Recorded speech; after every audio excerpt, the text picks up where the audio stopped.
Perintah Kaisar Naga. Audiobook, novel silat. Episode 315. Setelah beberapa saat, Tyrell mengembalikan slip giok itu kepada Penatua Chu dan berkata, Paman Chu, menurut Anda mengapa Dev, seorang biksu di alam tubuh komposit, dapat mengalahkan biksu di alam kesengsaraan transendensi? Tampaknya ketua cabang di Laut Tinta, 4 penatua dari alam kesengsaraan transendensi tingkat pertama dan kedua, bergabung, tetapi mereka semua dikalahkan oleh Dev. Dia hanyalah seorang biksu kecil di alam tubuh komposit. Bukankah ini terlalu keterlaluan? Tyrell tidak mengerti mengapa Dev menjadi seperti ini. Bukannya belum pernah terjadi sebelumnya untuk bertarung melampaui level yang lebih tinggi. Ada banyak orang surga yang sombong yang bisa bertarung melampaui level yang lebih tinggi. Tidak ada yang aneh dengan hal ini. Namun, selain mampu bertarung melampaui level yang lebih tinggi level, orang ini juga mahir dalam memurnikan obat. Bahkan murid dari Istana Tanpa Jiwa yang merupakan seorang alkemis tidak dapat melakukan apapun padanya, dan itulah yang menakutkan. Kita semua tahu bahwa kekuatan alkemis di dunia dewa dan manusia pada umumnya tidak terlalu tinggi. Hal ini karena mereka menghabiskan seluruh waktunya untuk memurnikan obat, sehingga level kekuatan semua alkemis akan lebih rendah. Selain itu, tidak ada alkemis yang dapat mencapai tingkat pencapaian tertentu tanpa berlatih selama puluhan atau bahkan ratusan tahun. Tapi Dev, di usia yang begitu muda, telah mencapai level ahli pengobatan. Ini terlalu aneh. Penatua Chu juga sangat penasaran dengan Dev. Kalau begitu, aku tidak sabar untuk bertemu pria ini. Aku ingin melihat siapa dia. Mungkinkah orang ini juga seorang pembudidaya iblis, menggunakan keterampilan iblis untuk meningkatkan kekuatannya dengan cepat? Tyrell menganalisis. Tuan, orang ini bukan seorang kultivator iblis. Jika dia adalah seorang kultivator iblis, saya seharusnya bisa merasakannya. Pada saat ini, Penatua Fei, yang telah dimarahi, berbicara. Kamu sampah.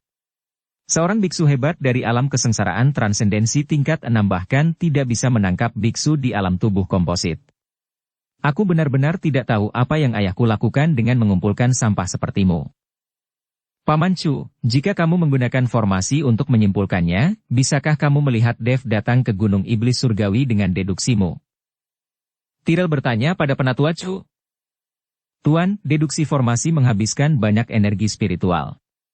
Jika saya menghadapi bahaya setelah deduksi, akan sulit bagi saya untuk melawan. Penatua Chu dengan sopan menolak Tyrell.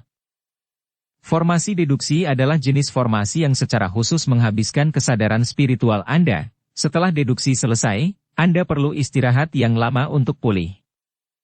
Namun di Gunung Iblis yang berbahaya ini, jika Anda terlibat dalam formasi deduksi, Anda akan mendapat masalah jika menghadapi bahaya. Paman Chu, kamu terlalu khawatir.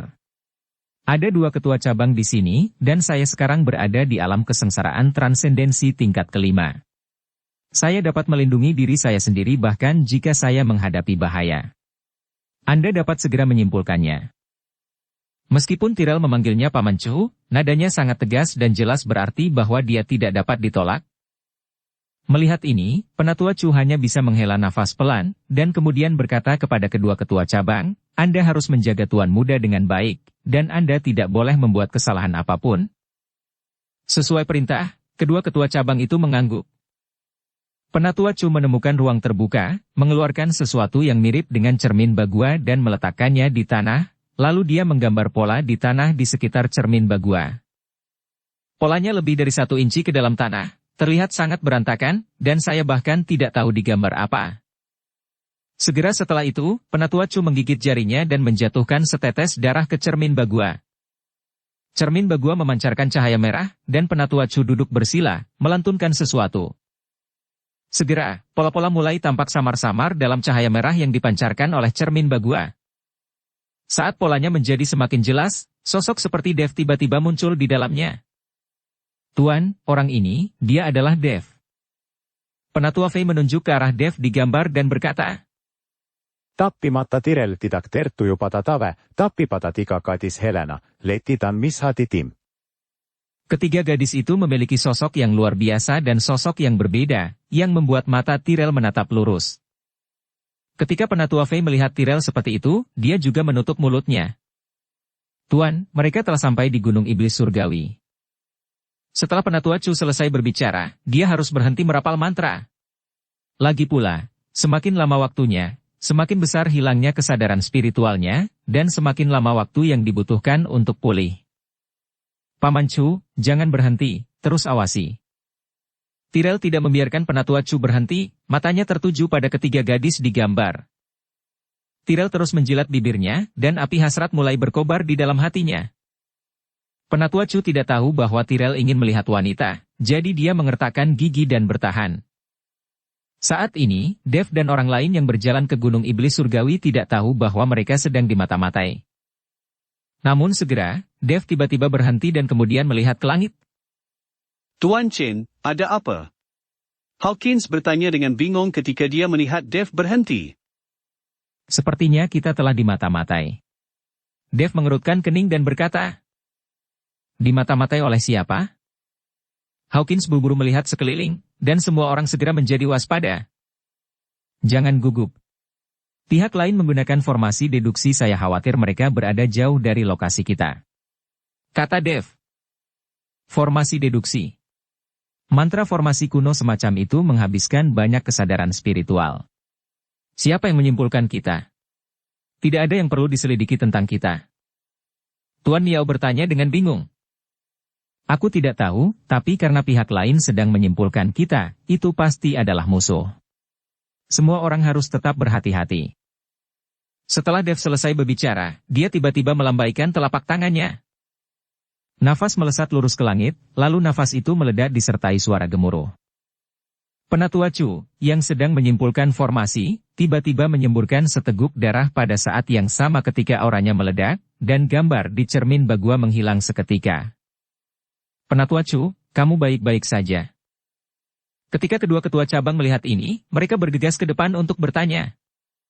Penatua Chu tampak sedikit pucat, menggelengkan kepalanya dan berkata, saya baik-baik saja. Ketika Penatua Chu berbalik dan melihat ke arah Tyrell, Tyrell masih memiliki ekspresi konten yang belum selesai di wajahnya. Dia sangat aneh dan tidak mengerti apa yang dilihat Tyrell, yang membuatnya menjadi seperti ini. Jika dia tahu bahwa Tyrell membuatnya bersikeras hanya untuk melihat wanita, dia mungkin akan marah. Tuan, Dev bersama tim, dan ada banyak biksu yang cakap di antara mereka, jadi ketika ingin menangkap Dev, lebih baik menyerahkannya kepada cabang Liga Penyegelan Iblis, dan Anda tidak boleh terlibat saat itu. Penatua Chu membujuk Tyrell. Paman Chu, semakin sering hal ini terjadi, semakin kita harus mengambil tindakan secara pribadi. Dengan kekuatan cabang, saya khawatir mereka tidak akan bisa menang melawan Dev. Tyrell bersikeras untuk mengambil tindakan secara pribadi. Tapi niat Tyrell ini bukan hanya untuk menangkap Dev, tapi juga untuk ketiga gadis di tim. Di Gunung Iblis Surgawi yang sangat terpencil ini, dengan 3 gadis menemaninya, Tyrell tidak akan merasa kesepian. Ketika dia berada di markas besar Liga Penyegelan Iblis, untuk meningkatkan kekuatannya dengan cepat, Thomas Zuo tidak mengizinkan Tyrell bermain dengan wanita. Sekarang dia keluar, tidak ada yang bisa mengendalikannya, jadi tentu saja Tyrell harus menikmatinya. Penatua Chu memandang Tyrell dengan ekspresi ketidakberdayaan di wajahnya. Segera pergi dan panggil semua murid cabang Liga Penyegelan Iblis yang bisa kamu kumpulkan. Kata Penatua Chu kepada kedua ketua cabang. Ikuti perintahmu. Kedua ketua cabang pergi untuk mengumpulkan orang-orang. Lalu, pergi dan temukan semua orang dari istana tanpa jiwa yang bisa kamu temukan. Ada pembudidaya iblis yang merajalela di Gunung Iblis Surgawi ini, jadi pasti ada orang dari istana tanpa jiwamu. Penatua Chu memerintahkan Penatua Fei dari istana tanpa jiwa. Sekarang Tyrell menjadi lebih ceria dan selalu mencari sesuatu untuk dilakukan, Penatua Chu harus menyiapkan lebih banyak orang. Tyrell adalah putra yang sangat berharga untuk Thomas. Jika sesuatu terjadi, tidak ada dari mereka yang bisa hidup. Setelah mendengar ini, Penatua Fei hanya bisa menganggukkan kepalanya dan pergi mencari orang-orang dari istana tanpa jiwa sendirian. Tuan, saya harus pulih, jadi mari kita tetap di sini sekarang dan menunggu sampai mereka mengumpulkan orang. Kata Penatua Chu kepada Tyrell. Oke, aku mendengarkan Paman Chu. Tyrell mengangguk. Di sisi lain, Dev dan yang lainnya terus bergerak menuju kedalaman Gunung Iblis Surgawi. Semua orang sangat berhati-hati karena mereka tahu seseorang sedang mengintip. Kenapa aku merasa sangat menakutkan di sini? Selama bergerak, Letty mengencangkan kerah bajunya dan berkata, "Roh jahat dari Gunung Iblis Surgawi ini sangat kuat. Tingkat kultivasimu terlalu rendah dan kamu telah lama diselimuti oleh roh jahat, jadi kamu merasa murung. Aku punya pil di sini. Kamu akan merasa lebih baik setelah meminumnya." Dev mengeluarkan pil, menyerahkannya kepada Letty dan berkata. Letty melirik Dev, lalu menelan pil itu tanpa ragu-ragu. Tak lama kemudian tubuhnya terasa hangat, dan perasaan menakutkan serta suram itu hilang. Pantas saja Gunung Iblis Surgawi ini menjadi tanah suci bagi pembudidaya iblis. Roh jahat dan energi jahat di tempat ini sangat kuat, sehingga sangat cocok untuk budidaya iblis. Kata Tuan Miao. Setiap orang menggunakan energi spiritual untuk melindungi hati. Jika Anda diselimuti oleh roh-roh jahat ini dalam waktu yang lama, tubuh Anda akan mengalami masalah. Dev mengingatkan semuanya. Semua orang melindungi hati mereka dan terus bergerak maju. Dalam perjalanan, mereka bertemu dengan banyak mayat monster, dan beberapa biksu tewas secara tragis. Jelas sekali, para biksu ini pertama kali memasuki Gunung Iblis Surgawi dan kemudian bertemu monster, jadi mereka terlihat di hutan belantara. Di sini, tidak ada yang membuang waktu hanya untuk mengurus mayat. Ini adalah tempat yang kejam di Gunung Iblis Surgawi. Semua orang berjuang di ambang kematian. Mereka tidak tahu kapan akan ada bahaya, jadi tidak ada yang akan peduli satu sama lain, tetapi bahaya juga datang dengan peluang.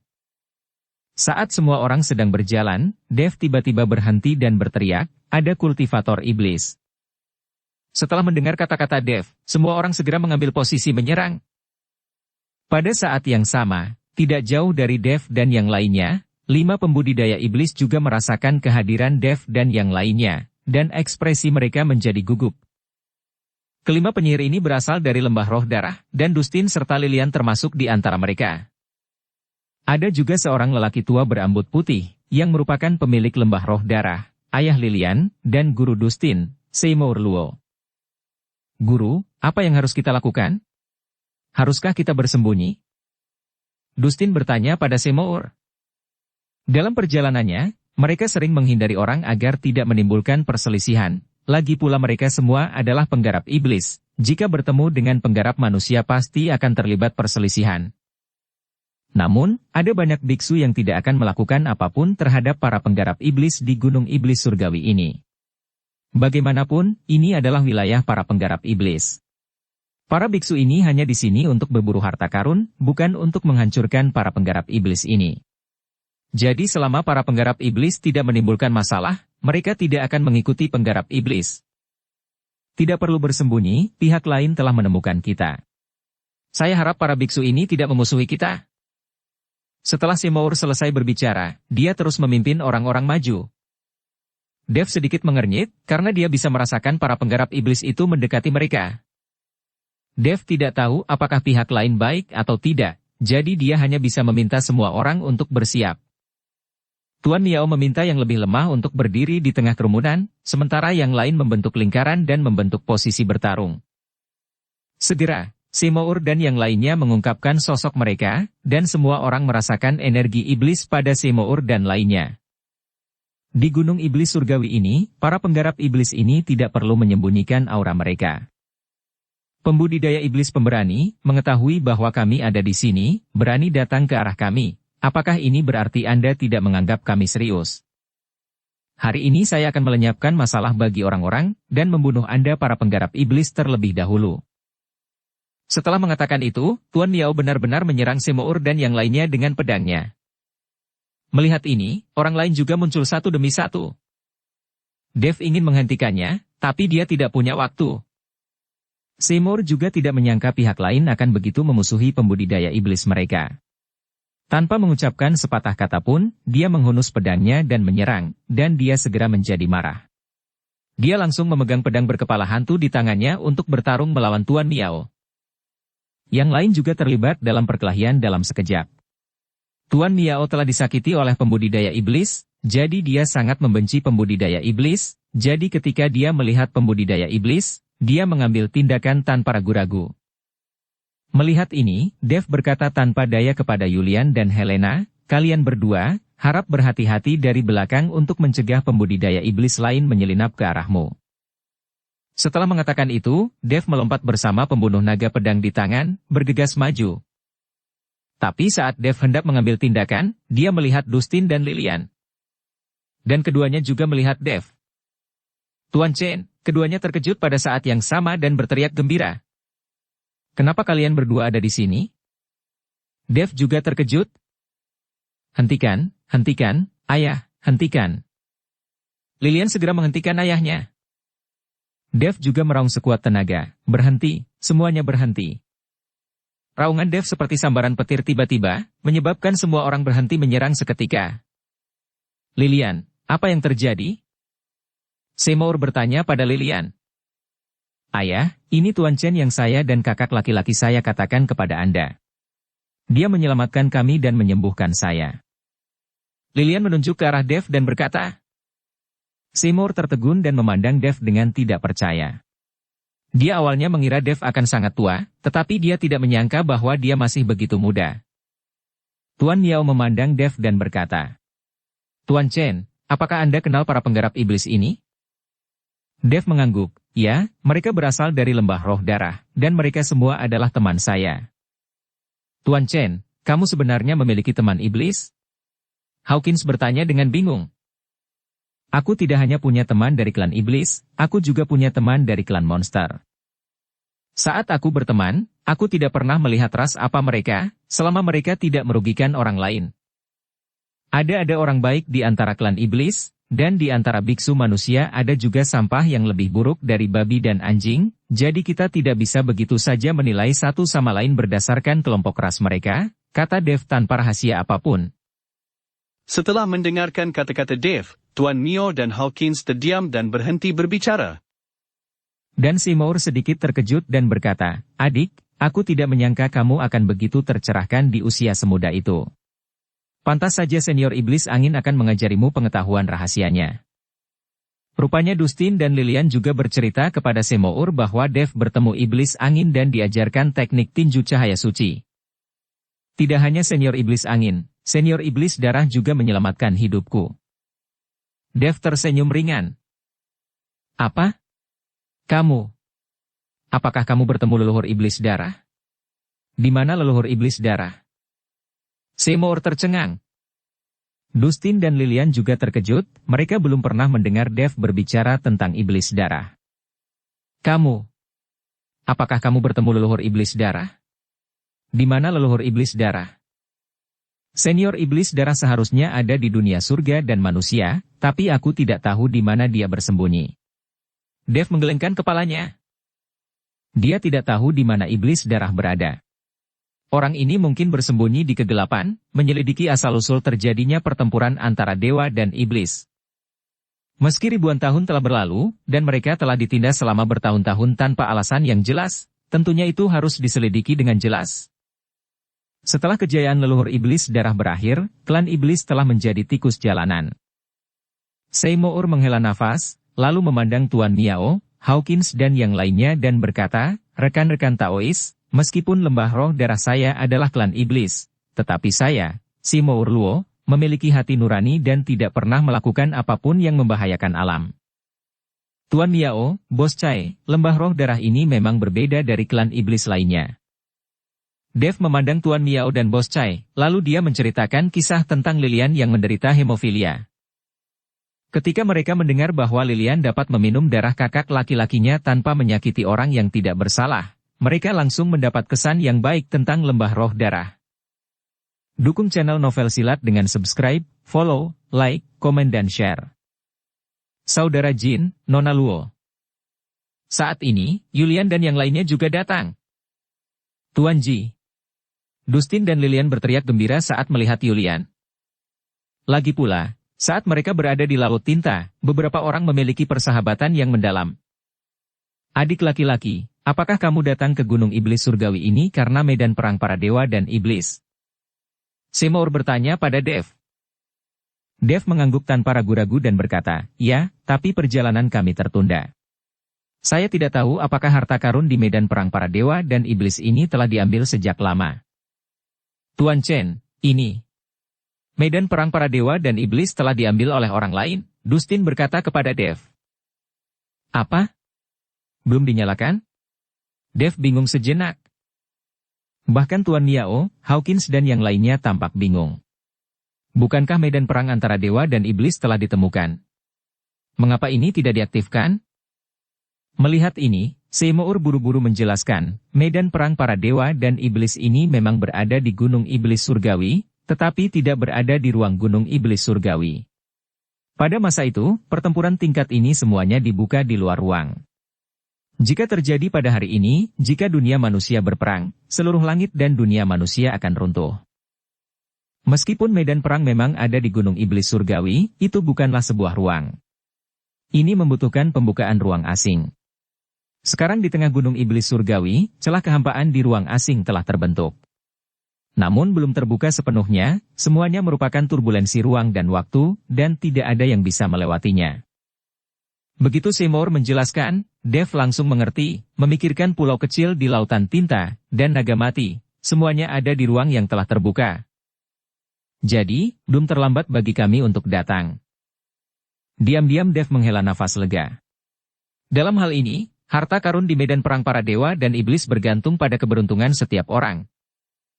Tentu saja belum terlambat, dan bukan hanya belum terlambat, tapi aku juga bisa menjamin bahwa adik bisa memasuki medan perang para dewa dan iblis terlebih dahulu, kata Seymour sambil tersenyum tipis. Masuk terlebih dulu? Dev tercengang. Saat medan perang para dewa dan iblis terbuka, semua orang pasti akan menyerbu masuk. Pasti akan ada kekacauan. Tidak peduli seberapa kuat Dev, dia tidak akan bisa masuk lebih dulu. Bagaimanapun, ada banyak orang kuat di dunia surga dan manusia. Dev baru saja menerobos alam kesengsaraan transendensi, tapi dia tidak berani mengatakan bahwa dia tidak terkalahkan di dunia surga dan manusia. Tuan Chen, kali ini medan perang para dewa dan iblis dibuka di Gunung Iblis Surgawi, tidak akan seperti medan perang para dewa dan iblis di tempat lain yang tidak memiliki aturan sama sekali. 6 sekte iblis utama di seluruh wilayah Gunung Iblis Surgawi. Telah mengikuti banyak sekte iblis di wilayah Gunung Iblis Surgawi. Para biksu dari sekte tersebut telah mencapai kesepakatan. Kali ini, orang tidak akan diizinkan memasuki medan perang para dewa dan iblis dengan santai. Mereka perlu memiliki token.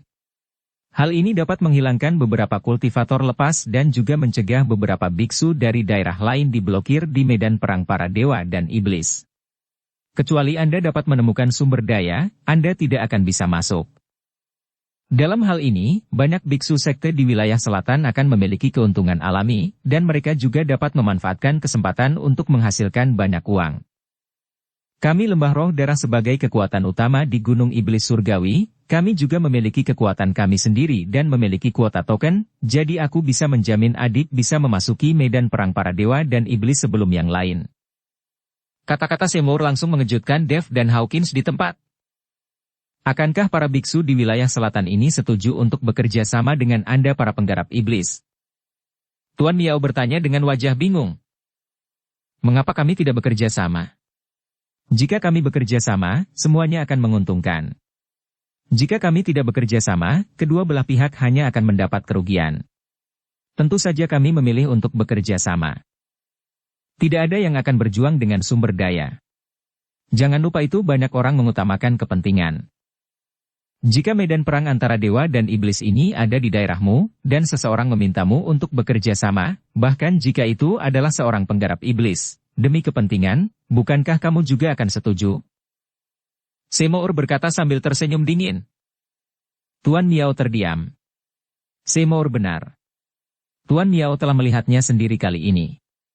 Liga Penyegelan Iblis, sebuah organisasi yang memusnahkan iblis dan membela jalan kebenaran, tapi pada akhirnya bekerja sama dengan para penggarap iblis. Apalagi yang tidak mungkin? Tidak masalah. Dengan ketertiban, pembantaian yang lebih besar dapat dihindari. Jika ada kekacauan dan tidak ada ketertiban, maka seluruh gunung iblis surgawi akan menjadi api penyucian, dan pembunuhan satu sama lain pasti tidak bisa dihindari, kata Dev perlahan. Apa yang kurang di seluruh alam surga dan manusia sekarang adalah aturan.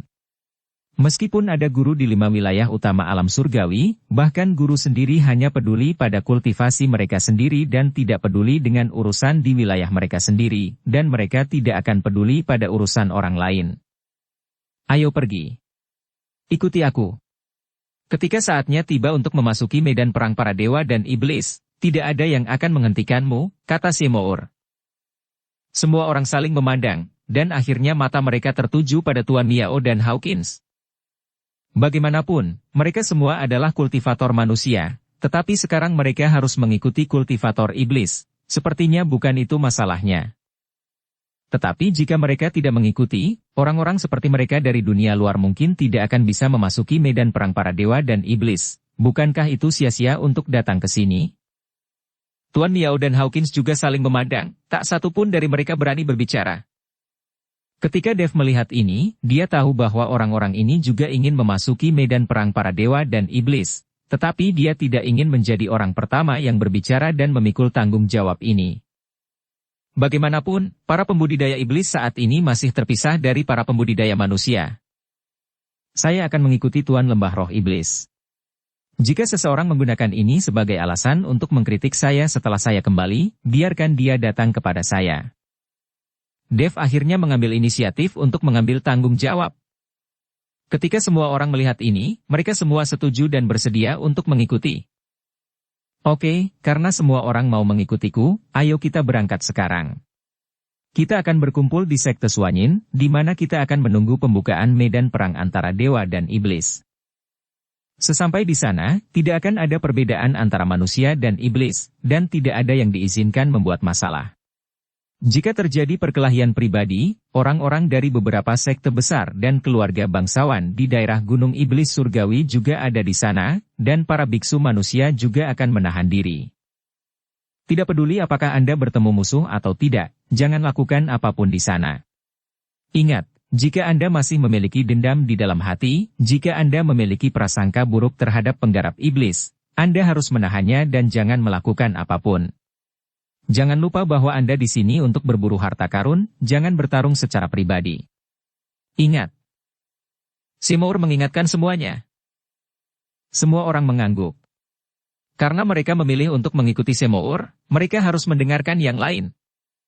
Segera, semua orang, dipimpin oleh Seymour, menuju Sekte Suanyin. Di bawah pohon jauh di dalam Gunung Iblis Surgawi, Penatua Chu masih perlahan memulihkan kesadaran spiritualnya, sementara Tyrell tampak sedikit bosan, memainkan pisau emas di tangannya. Pada saat ini, kedua ketua cabang kembali, tetapi mereka tidak membawa orang lain dari Liga Penyegelan Iblis. Melihat pemandangan ini, Penatua Chu mengerutkan kening dan berkata, "Apa yang terjadi dengan kalian berdua? Apakah tidak ada orang di bawah komandomu?" "Penatua Chu, kami menerima slip giok dari pemimpin Liga, silakan lihat." Seorang ketua cabang menyerahkan slip giok itu kepada Penatua Chu. Penatua Chu mengambil slip giok, sinar kesadaran spiritual menembusnya, dan langsung melihat informasi di slip giok. Setelah melihat, alis Penatua Chu langsung berkerut. "Paman Chu, apa yang ayahku katakan?" Tyrell bertanya dengan rasa ingin tahu. "Sepertinya kita tidak bisa menghadapi Dev di Gunung Iblis Surgawi. Perkelahian pribadi tidak lagi diperbolehkan di seluruh Gunung Iblis Surgawi. Beberapa klan iblis besar di Gunung Iblis Surgawi telah mencapai kesepakatan dengan sekte sekitarnya. Orang-orang ini memanfaatkan terbukanya medan perang antara dewa dan iblis untuk mendapatkan keuntungan. Demi keuntungan mereka sendiri, mereka benar-benar bekerja sama dengan para penggarap iblis. Sungguh tidak tahu malu?" kata Penatua Chu dengan nada meremehkan. Tetapi setelah mengatakan itu, Penatua Chu langsung menjadi sedikit malu. Bagaimanapun, apa yang dilakukan Liga Penyegelan Iblis sekarang bukan hanya bekerja sama dengan para pembudidaya iblis, tapi juga mendukung di belakang mereka. Hanya saja orang-orang ini telah membawanya ke meja perundingan. Setelah mendengar ini, Tyrell buru-buru berkata, "Paman Chu, dengan cara ini, kita juga bisa pergi ke medan perang para dewa dan iblis, dan Anda tidak perlu mengkhawatirkan tentang keselamatan saya." "Tuan, mereka baru saja mengatakan bahwa pertempuran pribadi tidak diperbolehkan di Gunung Iblis Surgawi, tetapi ketika Anda memasuki medan perang para dewa dan iblis, tidak ada yang bisa mengendalikan orang lain. Pasti akan ada pertarungan untuk memperebutkan berbagai harta karun. Tapi aku bisa mengajakmu melihatnya, tapi kamu tidak boleh masuk. Jika kamu membuat kesalahan, aku tidak bisa mengikuti instruksi pemimpin liga. Penatua Chu tahu bahwa orang-orang ini dapat mengendalikan pertarungan pribadi di Gunung Iblis Surgawi, tetapi setelah memasuki medan perang para dewa dan iblis, tidak ada yang bisa mengendalikan mereka. Oke, ayo cepat pergi. Lagi pula kita tidak bisa berbuat apa-apa di Gunung Iblis Surgawi. Saat Dev meninggalkan Gunung Iblis Surgawi, belum terlambat bagi kita untuk mengambil tindakan. Tyrell tidak sabar untuk mulai mendesak. Melihat ini, Penatua Chu tidak punya pilihan selain membawa Tyrell ke Sekte Suanyin. Sekte Suanyin. Ini adalah sekte pembudidaya iblis terbesar di Gunung Iblis Surgawi. Sekte Suanyin selalu berada dalam celah besar jauh di dalam Gunung Iblis Surgawi. Karena tempat ini tidak dapat diakses dan monster merajalela, hanya sedikit biksu manusia yang datang ke sini, itulah sebabnya Sekte Suanyin berkembang. Jika bukan karena medan pertempuran antara dewa dan iblis ini, diperkirakan tidak banyak orang yang akan datang ke Gunung Iblis Surgawi ini. Seymour membawa Dev dan yang lainnya ke wilayah Sekte Suanyin, dan di atas kepala Sekte Suanyin ada celah ruang spasial yang sangat besar. Retakan ini seakan-akan mengoyak seluruh langit. Di sekeliling retakan tersebut terdapat kabut putih, dan pusaran air yang terlihat dengan mata telanjang terus berputar. Ini adalah turbulensi dalam ruang dan waktu. Sepertinya medan perang antara dewa dan iblis ini akan terbuka sepenuhnya dalam beberapa hari. Seymour melihat celah itu dan berkata, "Aku tidak menyangka pintu masuk ke medan perang para dewa dan iblis akan seperti ini. Benar-benar berbeda dari yang kubayangkan. Sungguh spektakuler." Ada juga Sekte Suanyin. Dalam situasi dunia surga dan manusia saat ini, masih ada sekte iblis yang begitu besar. Bagaimana berita bahwa medan perang antara dewa dan iblis telah dibuka di tempat tersembunyi seperti ini bisa menyebar? Apakah Sekte Suanyin sendiri yang menyebarkan berita ini? Mengapa Sekte Suanyin tidak menyegel beritanya, menunggu medan perang para dewa dan iblis terbuka, lalu masuk untuk mengambil harta karun? Mungkinkah ini konspirasi? Semua orang membicarakannya, lagi pula, orang-orang ini secara alami waspada terhadap para penggarap iblis dan tidak terlalu mempercayainya.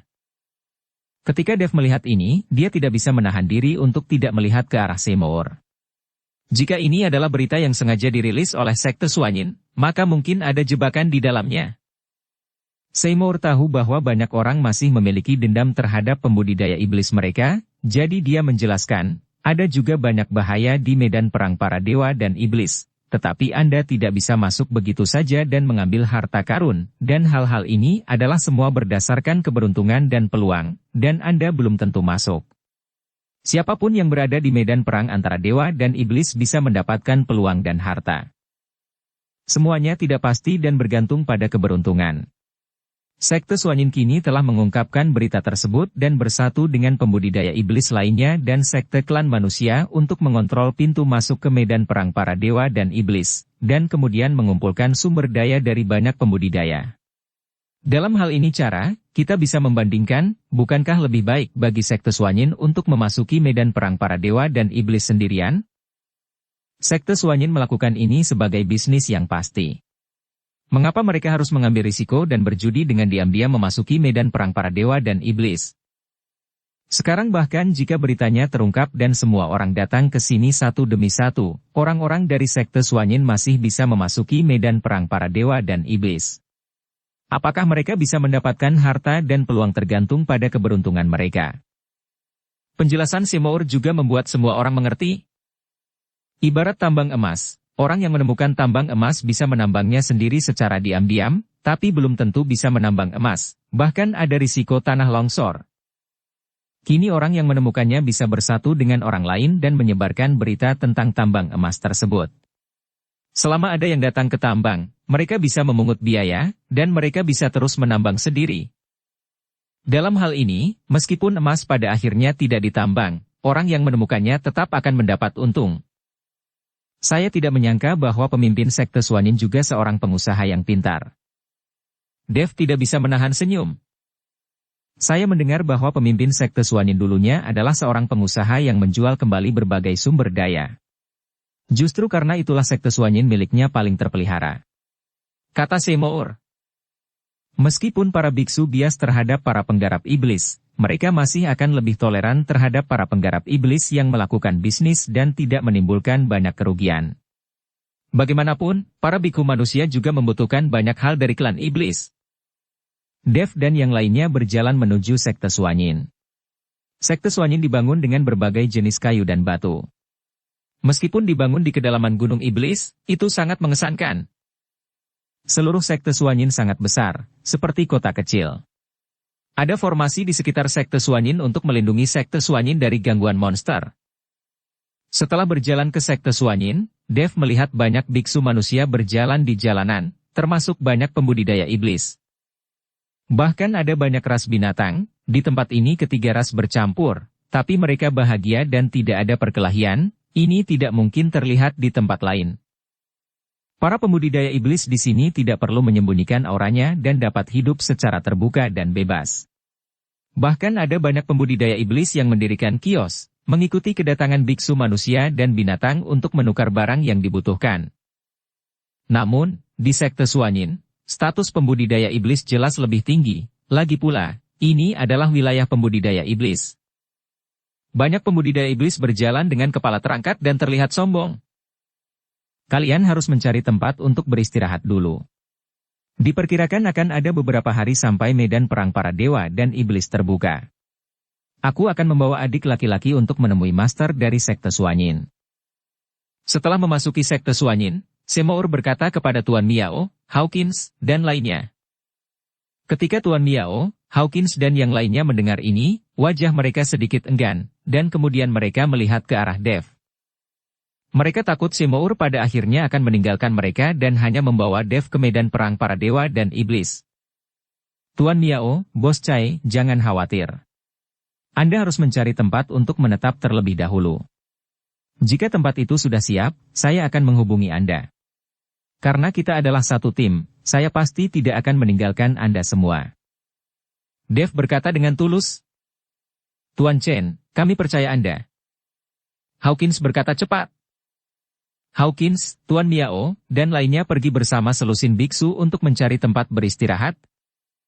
Seymour dan yang lainnya membawa Dev, Yulian dan Helena, berjalan menuju 3 lantai tertinggi di tengah sekte Suanin. Ketika Seymour masuk, Dev dan lainnya dihentikan. Seymour buru-buru berkata, mereka bersama saya, kami di sini untuk bertemu Master Kong. Tuan Lembah Luo, saya benar-benar minta maaf. Orang-orang ini adalah biksu manusia. Mereka harus memiliki token dari beberapa sekte besar di wilayah Gunung Iblis Surgawi untuk bisa masuk. Mereka bukan penggarap iblis. Kamu bilang mereka bersamamu. Membawa mereka masuk adalah melanggar aturan. Penjaga itu berkata dengan sangat sopan. Masih ada aturan seperti itu? Seymour tercengang. Ya, ini adalah keputusan baru yang dikeluarkan oleh Tuan Istana kami. Jika kalian semua membawa biksu manusia masuk begitu saja, akan terjadi kekacauan. Kata penjaga itu. Ketika Seymour mendengar ini, dia segera memahami bahwa pemimpin sekte Suanin takut para biksu luar akan memberikan semua manfaat kepada sekte iblis lain dan membiarkan mereka membawa mereka ke medan perang para dewa dan iblis, yang akan menyebabkan kekacauan. Pada saat itu, semua orang akan diam-diam memetik manfaatnya, dan tidak akan ada hubungannya dengan sekte Suanin. Jadi pemimpin sekte Suanin mengeluarkan aturan seperti itu. Tidak mungkin bagi pembudidaya iblis dan pembudidaya manusia untuk bertemu, tetapi sekarang mereka bersikeras bahwa mereka bersama, yang jelas merupakan keuntungan. Dev juga memahami maksud sekte Suanin, jadi dia berkata, Tuan Lembah Luo, kami tidak akan masuk. Adapun untuk memasuki medan perang para dewa dan iblis, Anda tidak perlu terlalu menuntut. Jika perlu membayar sumber daya, kami hanya akan memberikannya. Dev memiliki banyak sumber daya di cincin penyimpanan. Ketika dia berada di kota kuning dan biru, dia mendapat banyak rumput peri dan sejenisnya dari rumah ahli pengobatan. Adapun koin roh, Dev juga memiliki banyak koin roh, dan Yulian adalah generasi kedua orang kaya, yang pasti memiliki lebih banyak koin roh. Baiklah kalau begitu, aku akan membiarkan Lilian dan Dustin bersamamu untuk berkeliling, dan aku akan pergi dan memikirkan semuanya dulu. Seymour meminta Lilian dan Dustin untuk tinggal bersama Dev dan yang lainnya. Bagaimanapun, ini adalah wilayah para penggarap iblis, dan status mereka sebagai penggarap iblis bisa lebih tinggi. Tuan Chen, izinkan saya mengajak Anda berkeliling. Ada banyak hal baik di sekte Suanyin. Banyak pembudidaya iblis dari Gunung Iblis Surgawi datang ke sekte Suanyin untuk membeli dan menjual barang. Dustin berkata pada Dev. Bersama Dev dan yang lainnya. Sekte Suanyin telah menjadi pasar bagi beberapa sekte iblis besar di wilayah Gunung Iblis Surgawi. Bagaimanapun, para pembudidaya iblis memiliki status khusus dan tidak bisa begitu saja pergi ke kota tempat biksu manusia berada. Jika mereka diketahui sebagai pembudidaya iblis, itu akan menjadi sebuah bencana, jadi para penggarap iblis ini melakukan jual beli di sini satu sama lain. Dan sekte Suanyin ini telah menjadi pasar, yang memungkinkan para pembudidaya iblis dari Gunung Iblis Surgawi datang ke sini untuk berdagang, dan sekte Suanyin menerima sejumlah manfaat darinya. Dev mengangguk dan mengikuti Dustin dan Lilian bersiap berkeliling. Tetapi ketika mereka baru saja meninggalkan gedung berlantai 3, mereka melihat seorang lelaki tua berjalan ke arah mereka, berjubah hitam. Dev tahu siapa orang itu tanpa melihat wajah orang lain. Hantu tua. Melihat orang itu datang, Dustin dan Lilian pun bubu menyapa. Orang yang datang tidak lain adalah penatua hantu Gunung Iblis. Meskipun penatua hantu Gunung Iblis hanya satu orang, dia terkenal di Gunung Iblis Surgawi dan bahkan daerah lainnya. Aura penatua hantu Gunung Iblis selalu berubah, jadi dia sering berjalan di antara biksu manusia dan identitasnya tidak pernah ditemukan. Hal ini juga membuat penatua hantu Gunung Iblis jauh lebih berpengetahuan tentang berita di berbagai domain dibandingkan para penggarap iblis lainnya. Tuan Chen. Hantu tua Gunung Iblis melihat Dev, wajahnya penuh kegembiraan. Dia berharap ketika Dev datang ke Gunung Iblis Surgawi, dia bisa memancing iblis angin keluar, sehingga dia bisa bertemu leluhurnya. Dev memandang hantu tua Gunung Iblis di depannya, dengan keterkejutan yang mendalam di matanya. Dia menemukan bahwa aura penatua hantu Gunung Iblis jauh lebih kuat. Pada saat ini, kekuatan penatua hantu Gunung Iblis mungkin tidak lebih buruk daripada Tuan Miao. Anda harus tahu bahwa di Laut Tinta, penatua hantu Gunung Iblis hanya menunjukkan kekuatan alam kesengsaraan transendensi tingkat ketiga. Melihat ekspresi terkejut Dev, hantu Gunung Iblis tahu apa yang membuat Dev terkejut, jadi dia tersenyum ringan dan berkata, Tuan Chen, ketika saya berjalan keluar, saya mengubah napas dan mengontrol kultivasi saya. Jika saya tidak melakukan ini, identitas saya akan mudah untuk terekspos oleh orang lain. Aura saya selalu berubah, tetapi kekuatan setiap aura jauh lebih rendah. Hanya kekuatan aura tubuh saya yang akan jauh lebih tinggi. Ini adalah Gunung Iblis Surgawi, jadi saya tidak perlu menyembunyikan aura saya. Kekuatan saya datang secara alami. Itu hanya meningkat. Setelah mendengarkan penjelasan penatua hantu Gunung Iblis, Dev akhirnya mengerti. Dia berpikir bahwa penatua hantu Gunung Iblis telah naik ke beberapa alam dalam satu waktu singkat. Hantu tua, apakah kamu juga di sekte Suanyin untuk membahas kesepakatan? Dustin bertanya pada hantu tua Gunung Iblis. Ya, beberapa klan iblis besar dari Gunung Iblis Surgawi ada di sini, bagaimana saya bisa ditinggalkan? Kata hantu tua Gunung Iblis sambil tersenyum tipis. Kalau begitu, cepat masuk, guruku sudah masuk, kata Dustin. Mengapa kalian tidak masuk? Hantu tua Gunung Iblis bertanya. Sekte Suanyin memiliki peraturan. Karena Tuan Chen dan yang lainnya bukan iblis, kami tidak dapat membawa mereka masuk. Guru meminta kami untuk menemani Tuan Chen berkeliling. Bagaimanapun, sebagai Tuan Tanah di Gunung Iblis Surgawi, kami harus memenuhi persahabatan kita. Dustin menjelaskan. Ketika hantu tua Gunung Iblis mendengar ini, dia segera mengerutkan kening dan berkata, Kontua sialan itu terlalu banyak peraturan. Saya akan melihat apa yang terjadi. Saya tidak peduli melanggar peraturan, Tuan Chen harus bisa masuk. Melihat hantu tua Gunung Iblis bertingkah seperti itu, sepertinya dia akan bertarung dengan pemimpin sekte Suanyin. Hantu tua, tidak masalah bagiku untuk berkeliaran di luar. Selama medan perang para dewa dan iblis terbuka dan aku bisa masuk, itu akan baik-baik saja. Dev buru-buru membujuk. Tuan Chen, jangan khawatir. Tidak ada orang lain yang bisa memasuki medan perang para dewa dan iblis. Tapi Anda pasti bisa masuk. Jika lelaki tua Kong itu berani berbunyi bip saja, saya akan membiarkan sekte Suanyinnya tidak pernah memiliki kedamaian.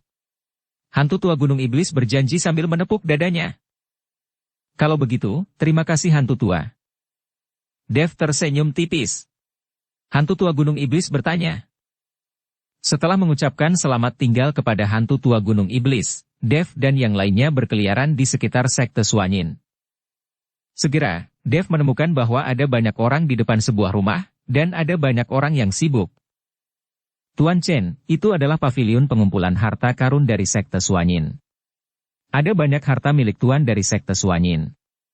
Barang-barang ini dapat dijual atau ditukar. Jika Anda tertarik, saya akan membawa Anda ke sana untuk melihat-lihat, kata Dustin. Oke. Dev mengangguk. Dev agak tertarik dengan harta karun kultivator sihir. Ketika Dev dan yang lainnya masuk ke pavilion harta karun, mereka menemukan bahwa ruang di dalam pavilion harta karun sangat besar. Mereka seharusnya menggunakan sihir ruang spasial atau semacamnya. Dari luar, pavilion itu tidak terlihat besar, tetapi ketika mereka masuk ke dalam, mereka terkejut. Ruangan itu besar sekali. Ruangan itu dipenuhi berbagai senjata, rumput peri, dan berbagai harta karun langka. Ada terlalu banyak harta karun di sini, kan? Yulian hanya bisa menghela nafas setelah melihat begitu banyak harta karun. Dev melihat sekeliling dengan matanya, hanya melirik sekilas, dan berkata dengan sedikit kecewa. Ayo pergi, tidak ada barang bagus di sini. Tuan Chen, ada begitu banyak harta karun di sini, bagaimana mungkin tidak ada barang bagus? Dustin penuh kebingungan. Dev keluar sambil tersenyum tanpa mengucapkan sepatah kata pun. Awalnya, Dev berpikir bahwa pemimpin sekte Suanyin akan benar-benar mengeluarkan hartanya, menjualnya atau menukarnya, tetapi ketika dia masuk ke pavilion harta karun, dia menemukan bahwa banyak dari apa yang disebut harta karun, itu ternyata palsu, dan ada pula yang jelas-jelas cacat. Tampaknya sekte iblis utama di Gunung Iblis Surgawi tidak terlalu mahir dalam mengidentifikasi harta karun, jadi mereka membiarkan sekte Suanyin memulai bisnis yang menipu. Namun, Dev tidak mengatakannya dengan jelas. Dia tidak memiliki keluhan dengan sekte Suanyin, jadi dia tidak perlu merusak bisnis orang lain. Itu saja jika dia tidak membelinya. Setelah keluar dari pavilion harta karun, ada jalan di sebelah pavilion harta karun, biasanya sepi, tapi sekarang sangat ramai. Banyak biksu yang meletakkan barangnya sendiri di jalan, di antara biksu ini adalah pembudidaya iblis, beberapa dari ras manusia dan beberapa dari ras binatang. Tentu saja banyak juga yang membeli, lagi pula jarang terlihat tiga ras berjualan bersama. Beberapa biksu manusia tertarik pada item klan iblis, sementara anggota klan iblis tertarik pada item klan binatang, yang juga menyebabkan banyak orang berkumpul di depan setiap kios kecil. Dev sedang berkeliling bersama Dustin dan yang lainnya, merasa sangat santai. Ini adalah momen paling santai bagi Dev ketika dia datang ke dunia surga dan manusia. Jika dunia surga dan manusia memiliki pemandangan harmonis seperti ini di antara tiga ras, alangkah indahnya itu. Tapi Dev tahu bahwa ini semua hanyalah harapan yang berlebihan, bahkan di dunia sekuler yang merupakan dunia manusia, akan selalu ada perselisihan setiap hari. Apalagi dunia di mana ada tiga ras seperti dunia surga dan manusia. Jam rusak milikmu ini harganya 100.000 koin roh. Apakah kamu sudah menjadi gila karena kemiskinanmu? Kalian terlalu banyak menipu. Suku binatang buasmu belum pernah melihat uang, kan? Barang rusak ini harganya 100.000? Untuk benda di atas kain lab ini, kamu berani meminta 100.000 koin roh. Di depan sebuah kios dekat sudut, suara sarkastik tiba-tiba terdengar. Setelah mendengar ini, Dev mengikuti Dustin dan yang lainnya dan berjalan mendekat. Dev melihat seorang pria bertubuh besar dengan wajah beludru duduk di depan sebuah kios yang dihiasi kain compang-camping. Dia diam dan tanpa ekspresi. Bahkan saat menghadapi ejekan dari semua orang, pria besar ini tetap diam. Dan di atas kain lab tersebut terdapat lebih dari selusin barang yang diletakkan, terlihat sangat biasa saja. Hanya ada satu barang yang bentuknya seperti jam, memancarkan aura yang dahsyat, menarik perhatian semua orang. Pasti item inilah yang baru saja dibicarakan orang-orang itu. Nak, apakah kamu ingin menjual jam tanganmu yang rusak seharga 10.000 koin roh? Saat ini, seorang biksu bertanya sambil memegang jam. Pria besar itu tidak berbicara, dia hanya menggelengkan kepalanya. 20.000, 20.000, itu paling banyak, biksu itu terus bertanya. Pria besar itu masih menggelengkan kepalanya. Sial, benda rusak ini masih merupakan harta karun. Kamu tidak akan pernah bisa menjual benda ini. Biksu itu membuang jamnya dan pergi dengan marah. Dev berjongkok dan memperhatikan jam itu di tangannya. Setelah memperhatikan jam itu, Dev menemukan bahwa jam itu sebenarnya diukir dari batu giok, seperti aslinya, tetapi jarum jamnya tidak bergerak sama sekali, itu hanya hiasan. Tapi sepertinya ada beberapa formasi halus yang terukir di jam itu. Dev melihatnya lama sekali dan tidak tahu apa gunanya formasi sekecil itu.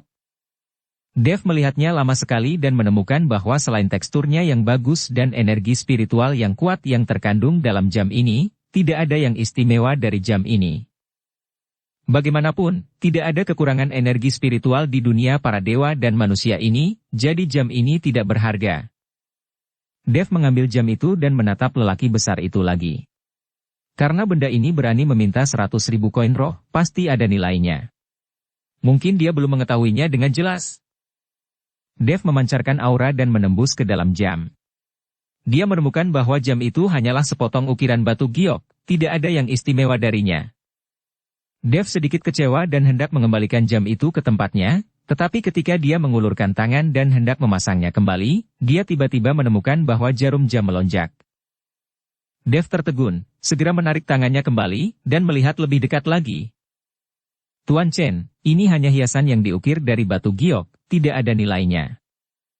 Dustin melihat bahwa Dev sedang melihat jam, jadi dia berkata. Dev tidak berbicara dan menatap jam, tetapi jarum jamnya tidak bergerak. Setelah beberapa saat, Dev bertanya pada Dustin dan Yulian.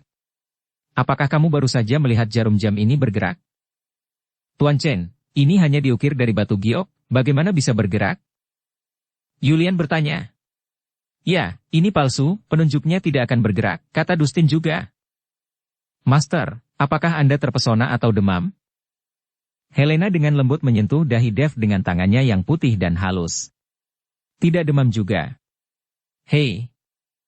Tapi Dev yakin dia tidak terpesona barusan, tapi tidak peduli apa yang dia lakukan sekarang. Jamnya masih sama dan jarum jamnya tidak bergerak.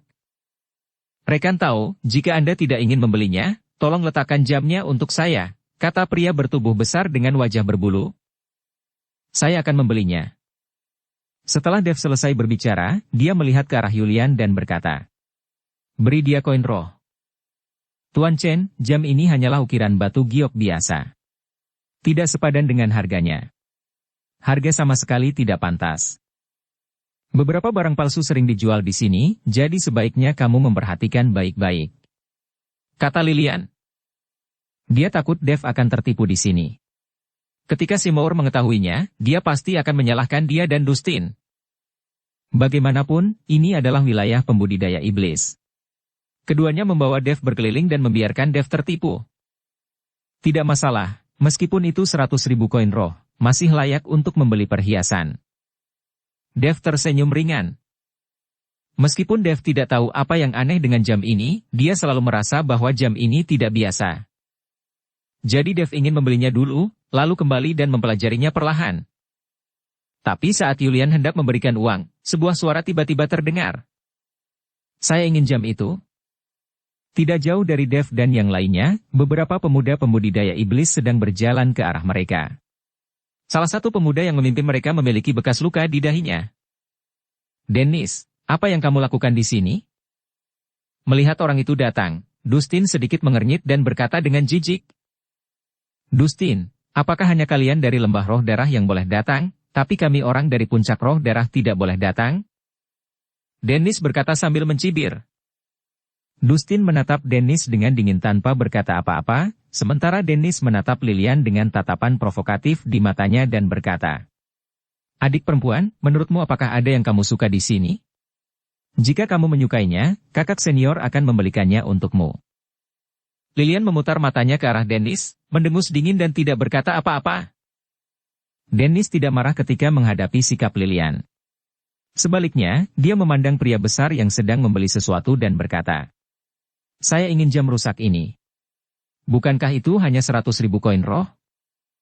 Setelah mengatakan itu, Dennis mengeluarkan koin roh dan melemparkannya ke depan pria besar itu, lalu mengulurkan tangan untuk mengambil jam dari tangan Dev. Dev menghindar, meninggalkan Dennis untuk menangkapnya.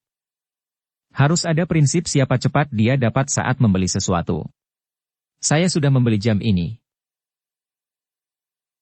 Bersambung ke episode 316. Dukung kami dengan subscribe, follow, like, komen dan share. Terima kasih.